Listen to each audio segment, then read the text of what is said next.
Hello students, CA foundation RTP May 22, ये है question number 19 और ये आरटीपी का प्रैक्टिकल क्वेश्चन का लास्ट क्वेश्चन है। ये क्वेश्चन इश्यू ऑफ डिबेंचर्स का है और इसमें थोड़ा बहुत अमालगमेशन ऑफ फर्म्स जो कि आपको सीए इंटर में आने वाला है उसका भी थोड़ा सा टेस्ट आपको मिलेगा। तो आइए पढ़ते हैं। On 1 April 2020 XY limited took over assets of 4,50,000।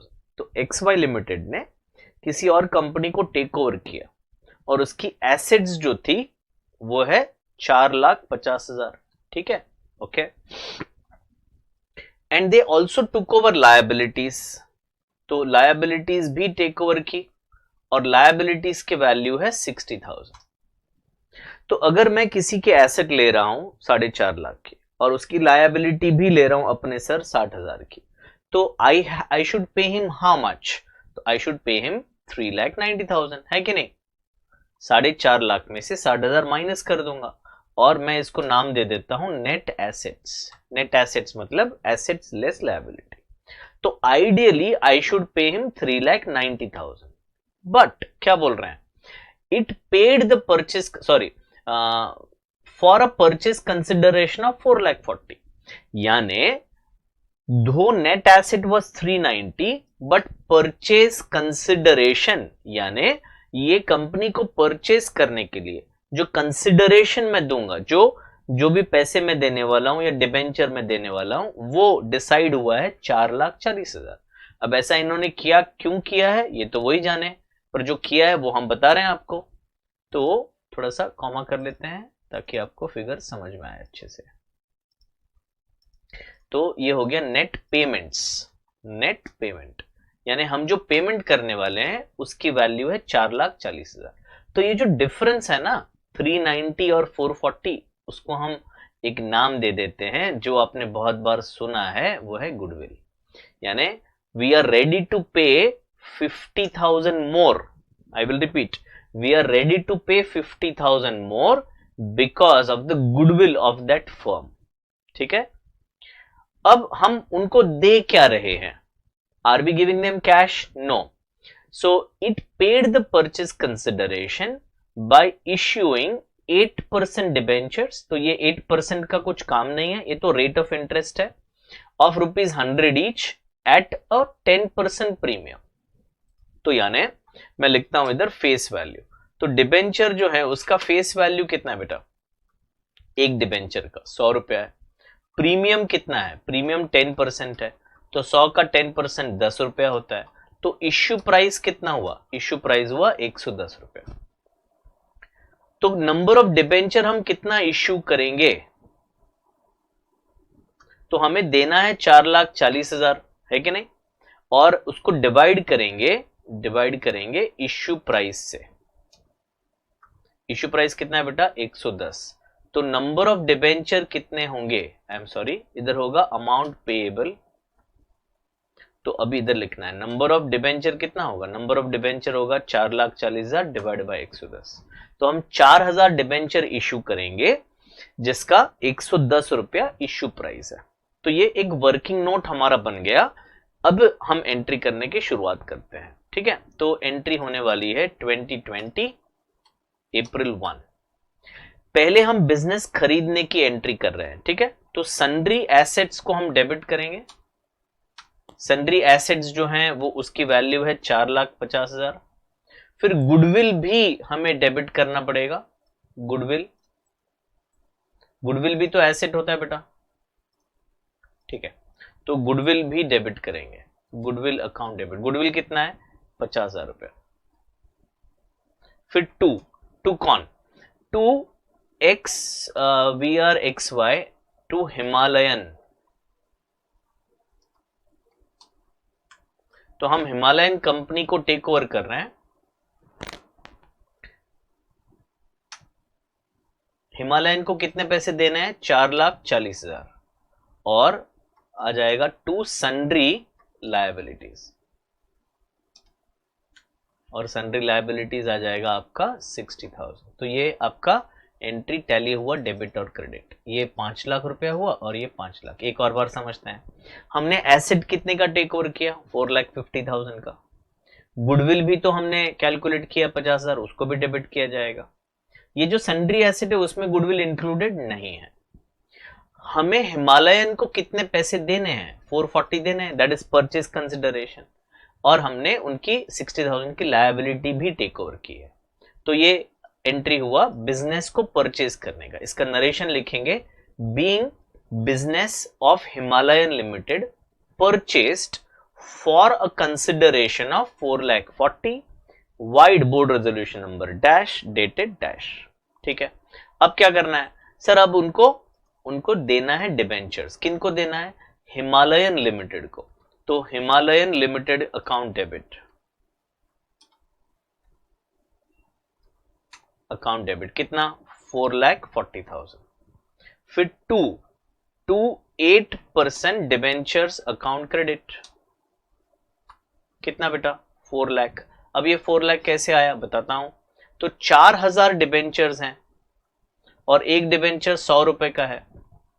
4,000 debenture है और एक डिबेंचर 100 रुपए का है। जैसे आपको शेयर्स में बताया था मैंने, वैसे ही डिबेंचर अकाउंट हमेशा डेबिट या क्रेडिट फेस वैल्यू पर होगा।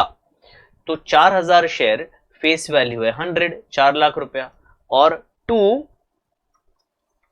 Securities premium, 2 securities premium account, 4,000 share का 10 रुपया, तो ये हो गया 40,000। तो 4,40,000 आपका टैली हो गया। नरेशन होगा, being 4,000 shares issued at 10% premium. तो ये आपका एंट्री हो गया डिबेंचर को इश्यू करने का। हाँ, अभी क्या हो रहा है, अभी आगे पढ़ते हैं। XY limited issued another 3,000 debentures. तो ये तो हमने हिमालयन को इश्यू किया। अब ये जो 3,000 डिबेंचर है वो पब्लिक को इश्यू कर रहे हैं, पब्लिक को। ठीक है, तो हम थोड़ा इधर वर्किंग कर रहे हैं। क्या किया है, इधर थोड़ा सा और ऊपर। तो 3,000 8% debentures of 100 each at a discount of 10%। तो 10% डिस्काउंट पे हम ऑफर कर रहे हैं। तो 100 रुपीज फेस वैल्यू है, फेस वैल्यू 100 है, और लेस डिस्काउंट हम दे रहे हैं 10% का, यानी 10 रुपया। तो आपका इश्यू प्राइस हो जाता है 90 रुपीज। ठीक है, आगे पढ़ते हैं। Redeemable at a premium of 5%। अब यह है ना बहुत ही नुकसान वाली बात है। तो फेस वैल्यू है 100 रुपया, इश्यू के टाइम हम 10 रुपया कम ले रहे हैं, और देने के टाइम, रिडीम करने के वक्त हम 5% ज्यादा देंगे। 5% किसका लेना है, फेस वैल्यू का। मैं एक और काम करता हूं, मैं एक और वर्किंग नोट आपको बना के देता हूं जो आपको थोड़ा और इजी पड़ेगा समझने के लिए। हाँ, let me go to the right end यहां पे बनाता हूं। तो मैं क्या कर रहा हूं मालूम है, मैं इधर लिख रहा हूं फेस वैल्यू, इधर मैं लिख रहा हूं इश्यू प्राइस, और इधर मैं लिख रहा हूं आरपी। आरपी मतलब क्या, रिडम्पशन प्राइस। तो फेस वैल्यू है 100 रुपया, हाँ, इसको सेंटर कर देते हैं। हाँ, फेस वैल्यू है 100 रुपया, इश्यू प्राइस कितना है बेटा, 90 रुपीज। क्यों भाई, 10% डिस्काउंट है। और रिडम्पशन प्राइस, रिडम्पशन प्राइस मतलब जब ये डिबेंचर मैच्योर होंगे 5 साल बाद, तब मैं उनको कितने पैसे दूंगा। तो 5% ज्यादा देने वाला हूं, तो 105 रुपया। अब आपको क्या करना है बेटा, ये 105 और ये 90 का जो डिफरेंस है वो है कितना, 15 रुपया। ये आपका लॉस है, पर डिबेंचर आपका 15 रुपए का लॉस हो रहा है। क्यों भाई, लिया 90 रुपया और देंगे 105 रुपया, तो 15 रुपीज का लॉस होने वाला है, ये याद रखिएगा। अब ये वर्किंग यहां पे हमने राइट में कर लिया है, बहुत ही बढ़िया वर्किंग किया है, शायद अभी एंट्री करना इजी हो जाएगा। तो पहला, पैसे कितने मिले, तो एक मिनट, सॉरी एक और चीज रह गया पढ़ने का, तो पढ़ते हैं। According to the terms of issue 30 is payable on application and balance on allotment. It has been decided to write off entire loss in the current year itself. तो बाद में देखेंगे, पहले एप्लीकेशन देखते हैं और अलॉटमेंट। तो पहले 30 रुपया पर डिबेंचर एप्लीकेशन मनी आ रहा है, तो पहले पैसे ले लेते हैं, एंट्री कर देते हैं bank account debit to 8% debenture application account credit. तो ये होगा आपका 3000 इंटू 30 रुपीज, तो 3000 इंटू 30 आपका हो जाता है 90,000। ये होगा being 3000 being application money received on 3000 debenture at 30 per debenture. ठीक है, अब हम क्या कर रहे हैं, अब हम एप्लीकेशन को ट्रांसफर कर रहे हैं डिबेंचर अकाउंट में। ठीक है, एप्लीकेशन मनी को ट्रांसफर कर रहे हैं डिबेंचर अकाउंट में। तो 8% डिबेंचर एप्लीकेशन अकाउंट को डेबिट कर दिया जाए और 8% डिबेंचर अकाउंट को क्रेडिट कर दिया जाए। कितना रुपया? 90,000, और ये हो गया 90,000। अब मेन एंट्री आता है अलॉटमेंट का। काफी प्रोफेसर्स या मॉड्यूल में अभी जो एंट्री करने जा रहे हैं वो और अभी ये जो एंट्री किया है वो उसको कंबाइंड भी करते हैं। तो अब अलग अलग पास करो, कंबाइंड पास करो, कोई प्रॉब्लम नहीं। Institute will be happy to know कि आपको दो दो एंट्रीज आता है, तो आप जैसे भी करोगे चलेगा, कोई दिक्कत नहीं है। डोंट फोर्स योर माइंड कि सर ने ऐसे सिखाया और मॉड्यूल में ऐसे लिखा है, दोनों एंट्री चलेगा। तो अभी अलॉटमेंट का एंट्री करते हैं। 8% डिबेंचर अलॉटमेंट अकाउंट डेबिट। तो पहले सवाल यह है बेटा कि अब अलॉटमेंट के कितने पैसे लेने हैं, अलॉटमेंट के कितने पैसे हमें लेने हैं। मैं बताता हूं कितने पैसे लेने हैं। तो 90 रुपीज लेने थे ना इश्यू प्राइस के, उसमें से 30 रुपए तो एप्लीकेशन के आ गए, यानी अलॉटमेंट में आप 60 रुपए उनसे मांगोगे, 60 रुपए पर डिबेंचर आप उनसे मांगोगे। तो डिबेंचर अलॉटमेंट में 3000 इंटू 60, तो 3000 इंटू 60 कितना होता है? 3000 इंटू 60 आपका होता है 1,80,000। कैलसी पे कर लेते हैं, 3000 इंटू 60, तो 1,80,000 आपको लेने हैं, 1,80,000।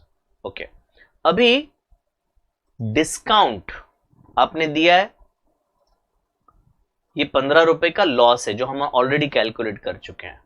इसको, इसमें एक्चुअली दो चीजें हैं, 10 रुपए का डिस्काउंट है 100 माइनस 90, और 5 रुपए का लॉस है 105 माइनस 100। बट अकाउंट्स में हम उन दोनों को लॉस के नाम से लिख सकते हैं। ठीक है, तो दो अलग अलग लिखने का कोई जरूरत नहीं है। तो हम क्या कर रहे हैं, हम इधर लिख रहे हैं loss on issue of debentures. कितना बेटा? ये हमेशा क्वेश्चन मार्क किया जाता है। 3000 इंटू 15, यानी कि ये हो गया 45,000। मैं ब्रैकेट में लिख देता हूं 3000 इंटू 15, तो 45,000 आपका लॉस है। अब 2 ये जरा ऊपर से हम कॉपी कर लेते हैं इसको, ये आ गया। हमने आपको डिबेंचर के लिए क्या समझाया? Debenture account is always debited और क्रेडिटेड विथ फेस वैल्यू। तो 30 रुपीज का फेस वैल्यू हम ऑलरेडी इधर लिख चुके हैं, तो अभी 70 रुपीज का फेस वैल्यू लिखना बाकी है। तो इधर आ जाएगा आपका 3000 इंटू 70, तो ये हो जाता है 2,10,000 रुपया। Debenture account is always credited और डेबिटेड। डेबिटेड फॉर जब पेमेंट करते हैं तब, जब पैसे आते हैं तब क्रेडिटेड। तो 2,10,000 यानी कि 70 रुपीज पर डिबेंचर हमने मल्टीप्लाई किया, 3000 इंटू 70। अब ये टैली तो नहीं हो रहा है, मैं जब देखूं 1,80,000 और 45 तो 2,25,000 हो रहा है, और माइनस 2,10,000, 15,000 का मिस्टेक आ रहा है। कुछ मिस्टेक है क्या? नहीं, कोई मिस्टेक नहीं है। 15,000 रुपया is premium that we have to pay. 105 आपका रिडम्पशन प्राइस है और 100 रुपया आपका फेस वैल्यू है, तो 5 रुपया आपको देना है, वो प्रीमियम आपको पे करना है, जिसको हम क्रेडिट करेंगे to premium on redemption of debentures, और ये होगा 3000 इंटू 5 यानी कि 15,000। इसका नरेशन होगा बीइंग 3000 डिबेंचर्स अलॉटेड एट 90 पर debenture, premium payable 5%, wide board resolution number dash dated dash. अब ये एंट्री है पैसे मांगने की। क्या सारे लोग पैसे दे रहे हैं? हाँ सर, सारे लोग पैसे दे रहे हैं, तो पैसे ले लेते हैं। Bank account debit to 8% debenture allotment account को क्रेडिट कर देंगे। कितना रुपया बेटा? तो हम मांग रहे हैं 1,80,000, so entire 1,80,000 is what we have received. अब एक और लास्ट एंट्री करना बाकी है। यहां पे क्वेश्चन में उन्होंने बोला है ये line, it has been decided to write off entire loss in the current year itself. अब ये कैसे राइट ऑफ किया जाए, ये कंपनी टू कंपनी पॉलिसी के ऊपर डिपेंड होता है। ये क्वेश्चन में हमें स्पेशली इंस्ट्रक्शन दिया है कि ये जो लॉस है ना, कौन सा लॉस बेटा? ये 45,000 का जो लॉस है उसे इसी साल राइट ऑफ करने को बोला गया है। तो राइट ऑफ करेंगे तो हम पीएनएल अकाउंट को डेबिट करेंगे, प्रॉफिट एंड लॉस अकाउंट को डेबिट किया जाए 45,000 से, और क्रेडिट करेंगे loss on issue of debentures 45,000 being loss on issue of debentures return of.